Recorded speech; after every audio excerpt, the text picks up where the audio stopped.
Saya mengumpamakan artikel itu seperti jus. Jadi membuat artikel itu seperti membuat jus. Jadi bagaimana meramunya itu harus seimbang.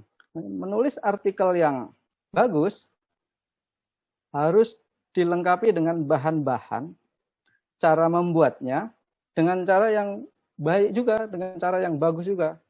Begitu juga dengan membuat jus gitu. Jadi butuh buahnya, butuh airnya, butuh gulanya, dan lain-lain mungkin bila ada tambahan. Nah, ketika membuat jus, kebanyakan air kan rasanya jadi hambar. Ketika membuat jus kebanyakan buahnya rasanya mungkin kalau orange juice jadi asam.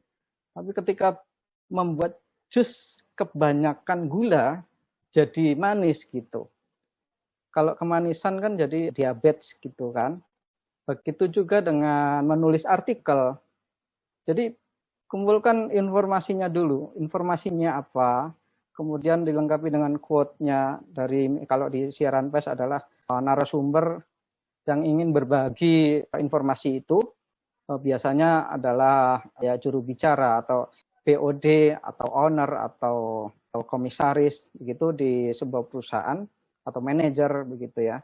Kemudian jangan lupa data. Jadi informasi dengan quote mungkin ya sudah bisa, tetapi banyak media kalau menerima siaran pers tanpa data itu diabaikan begitu. Jadi jangan lupa data. Informasi, kutipan narasumber, kalimat langsung misalnya gitu. Kemudian juga data itu adalah penguat. Data itu memberikan insight, analisis, pandangan kepada pembacanya gitu. Kalau dicekokin cuman informasi tok gitu, rasanya kok hambar gitu. Ketika jus dikasih cuman air saja, ya orennya nggak terasa dong, nggak ada asam-asamnya gitu. Ya, harus ditambahin data. Kemudian latar belakang perusahaan. Nah, seringkali banyak perusahaan PR ya, konsultan PR atau perusahaan langsung yang mengirimkan siaran pers ke media itu tidak dijelaskan company background-nya itu seperti apa. Apalagi sekarang media-media teknologi itu ya banyak melakukan hal seperti itu. Jadi mengirimkan informasi yang dengan senangnya, dengan cepatnya, dengan gembiranya berharap dimuat, tapi background-nya tidak lengkap. Jadi para penulis, jurnalis di media massa itu mesti mencari dulu ini perusahaan ini perusahaan apa sih? Nah, cari dulu.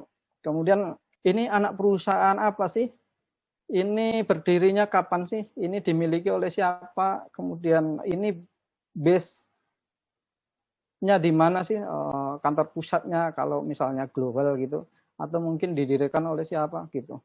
Itu mesti mencari. Nah, itu membuat penulis ya, kalau misalnya penulisnya rajin mungkin akan dicari ya. Tapi kalau misalnya penulisnya malas dan deadline-nya sudah bertumbuk, mungkin itu siaran persnya akan diabaikan. Karena apa?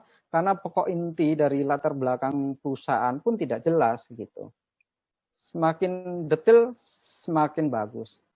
Detail bukan berarti panjang lebar juga nggak bagus juga sih. Juga dilengkapi dengan foto atau ilustrasi yang sesuai dengan siaran pers itu gitu. Nah, kalau sudah itu ada semua, nah alur tulisan juga mesti menarik. Kalau alur tulisannya lompat-lompat, susah dipahami maksudnya apa, ya mungkin bisa diabaikan juga oleh teman-teman di redaksi.